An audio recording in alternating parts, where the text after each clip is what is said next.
Hello po mga ka-Jesnabs, welcome back po sa ating channel. Gusto mong maging master teacher pero hindi mo alam kung paano? Ito po yung pag-usapan natin ngayon. Una ay dapat alam mo ang qualification standards para maging master teacher. Ito po. Dapat ang education mo ay meron kang master's degree in education, or pwedeng educational leadership or educational management or relevant subject or learning area. Yan po ay para sa elementary at saka secondary na master teacher. Tapos sa experience ay meron ka ng 5 years teaching experience. Then sa training ay meron kang 24 hours of training in any or a cumulative of the following curriculum, pedagogy, subject specialization, and 8 hours of training and instructional supervision acquired within the last 5 years. Naka-highlight po ang word na "and" kasi importante talaga yung 8 hours of training sa instructional supervision. Or kung wala ka niyan ay ito na lang, completion of NIA Prerequisite Professional Development Program for Career Stage 3 sa Highly Proficient Teacher. At syempre, meron kang eligibility, Ikaw ay licensed teacher. Masa PRC man or yung isa na mag-take ka ng exam or yung sa bago ngayon na pwedeng portfolio. Sunod na requirement ay itong performance requirement. Ito, magsasubmit ka dito ng IPCRF, yung last 3 school years na IPCRF mo. Para sa master teachers, meron kang accumulated na 21 proficient COIS, yung classroom observable indicators na outstanding. At saka meron kang 8 proficient in COIS na very satisfactory at saka 8 proficiency in COIS na outstanding. Siyempre, pwedeng CM, So, all in all, mga 16, Tapos, yung 8 ay outstanding at saka yung 8 ay at least very satisfactory. So, yun. Pag kayo ay meron na yung dalawa, yung sa QS at saka itong performance requirements, ay pwede na kayong ma-process. Pwede nang ma-process ang inyong document as master teacher, I-process na kayo. So, ano ba ang susunod na mangyayari? Ito. Sabi ko nga, i-process kayo gamit itong comparative assessment. Bali, yung education, training, experience, yung ETA, yung performance rating, yung classroom observation, at saka portfolio assessment. So, lahat yan ay mga 1, 2, 3, 4, 5, 6 na mga i-assess sa inyo. Ito naman yung point system sa comparative assessment. Merong education na maximum of 10 points, training at 10 points, experience 10 points, performance 30 points, PPST COI ay 25 points at saka PPST in COI ay 15 points. A total of 100 points. Okay, so paano ka ba makaka-perfect ng mga ganyang points? Tingnan natin. Ito, una ay education. Ang QS ng MT para sa education ay master's degree.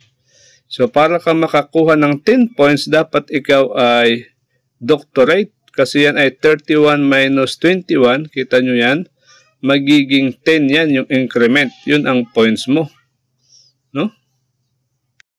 Pero may points din, syempre, kung ikaw ay meron lang units sa doctoral.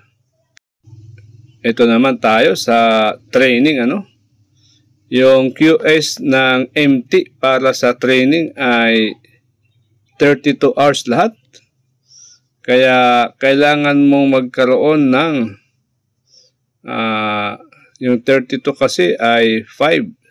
So, kailangan mong maka 15. Maka 100. Kailangan mong magkaroon ng 112 hours or less than 120 hours na training para meron yung corresponding point na 15. So, 15 minus 5, magkakaroon ka ng 10 points sa training pag ganyan. No? 105 hours. Sa experience naman ay meron kang 0 points kung 4.5 years ka lang hanggang 5 years in service. Pero makaka 10 points ka kung ikaw ay meron ka ng 9.5 years in service to 10 years. No? So 10 years meron kang 10 points. So ganun po yung ETA, yung education, training at saka experience. Punta naman tayo sa performance. Malaki ang points nito, 30 points. So ano ba yung gagamitin sa performance? Yung IPCRF lang, yung last na IPCRF na dapat at least very satisfactory. That cover the whole year, complete na performance cycle. So, paano ka ba nito makaka-score ng perfect na 30? Siyempre, kailangan mong maka-perfect na 5 outstanding, Kasi kung 5 yan, 5 divided by 5 is 1 times 30. So, makukuha mo yung 30. Dito sa example, 4.356 lang, Dinivide ng 5 times 30, nakakuha lang siya ng 26.136. Para maging perfect, dapat perfect din yung IPCRF. Kaya susumitin mo, yung last na IPCRF. Okay, punta naman tayo ngayon sa panglima. Itong PPST COIS or Classroom Observable Indicators. Kung saan ikaw ay magti-teaching demo ka dito. Mag-demo teaching ka. So, ano bang gagawin mo sa demo teaching? Meron pong mga indicators na dapat mapapansin or makikita sa inyong lesson plan at saka sa pag-demo mo. Nandyan sa table, color stage 3, may MT1, indicators 1.1.3, 2.5.3, 3.1.3, 4.1.3, 5.1.3. So, ano ba ang mga ito? So, sinama ko po ito dito. Ito, yung 1.1.3 ay yung Model Effective Applications of Content Knowledge within and across curriculum teaching areas. So, meron siyang application. Pwede rin i-integrate sa ibang subjects, So, yun po, ibig sabihin yan. Ito, yung 2.5.3, Model Successful Strategies and Support Colleagues in Promoting Learning Environments that Effectively Motivate Learners to Work Productively by Assuming Responsibility for Their Own Learning. Then ito, yung 3.1.3, Work colleagues to share differentiated developmentally appropriate opportunities to address learners' differences in gender, needs, strength, interest, and experiences. So, alam na natin yan kung paano mag-differentiate sa lesson plan natin or sa ating pagtuturo. So, gandahan nyo na lang ang pagkagawa niyan, Ito pa, yung 4.1.3. Develop and apply strategies in the planning and management of developmentally sequenced teaching and learning process to meet curriculum requirements and varied teaching contexts.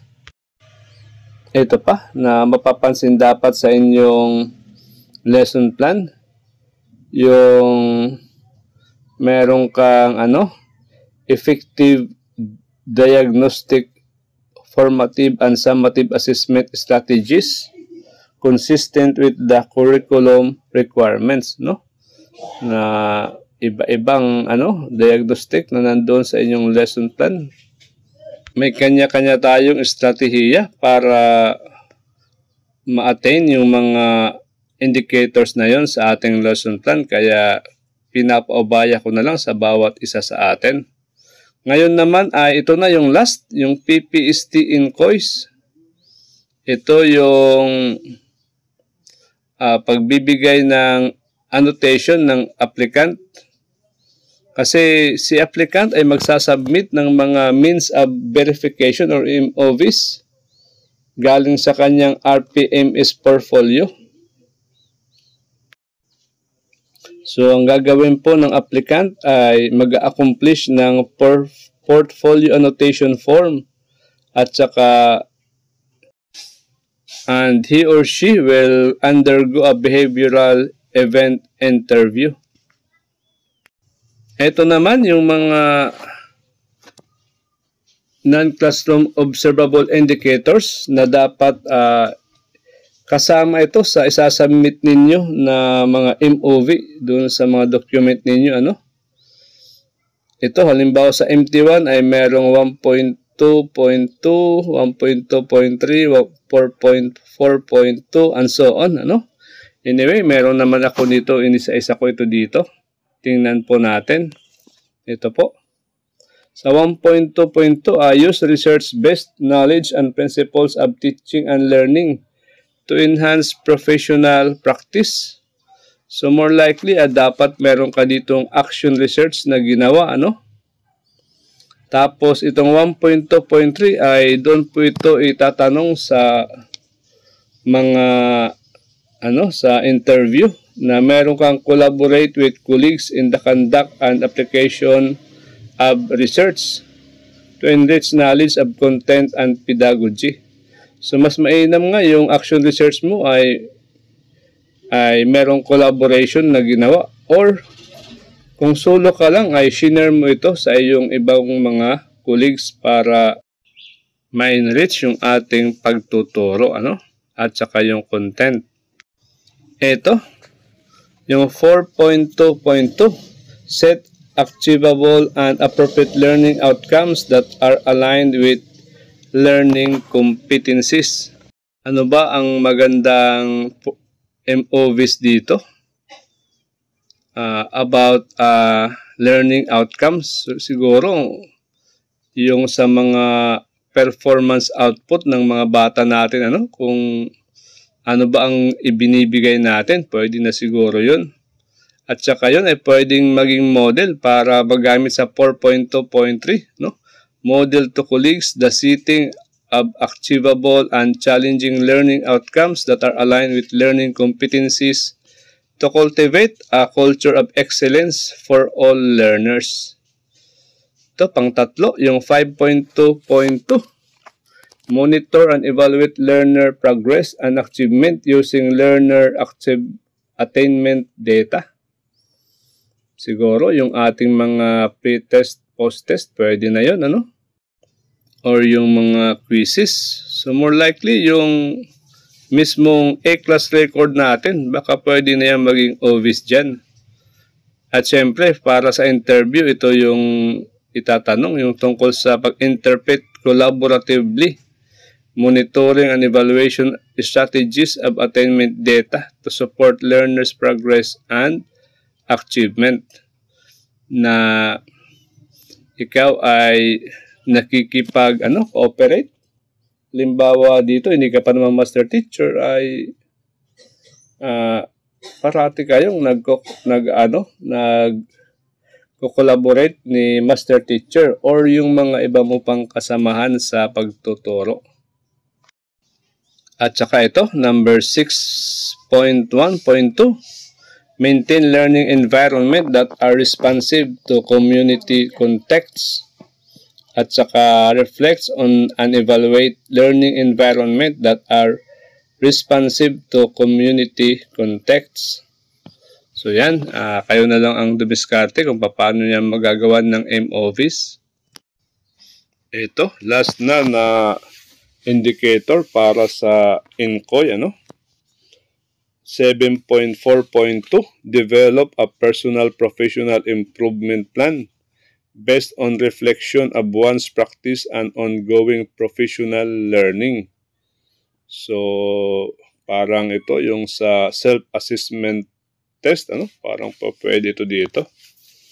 Tapos para sa interview, initiate professional reflections and promote learning opportunities with colleagues to improve practice, no? Pwede tayong magkaroon ng mga Slack session dito para pag-usapan kung paano yung ma-improve yung ating professional or personal professional progress. Okay guys, parang ganun po ang mangyayari, ano? Medyo mahaba yung proseso na dadaanan pero wala na po yung mga yung mga IGP, yung chairmanship, saka iba pa, ano? Parang isip na lang tayo ng paraan kung meron kayo niyan na pwedeng maipasok dyan sa NCOY. Mga ka-Jesnabs, paano ba kayo bigyan ng points sa inyong demonstration teaching or sa COY? Ay meron po itong COT at saka merong rubrics yung observer ninyo. Tingnan nyo na lang kung ano ba ang rubrics. Tapos itong NCOY naman, ganun din. Meron din po itong rubrics at saka corresponding points. So, tingnan nyo na lang po yung DepEd Order number 20, series of 2024. Okay mga ka-Jesnabs, hanggang dito na lang. Thank you for having me. Bye-bye.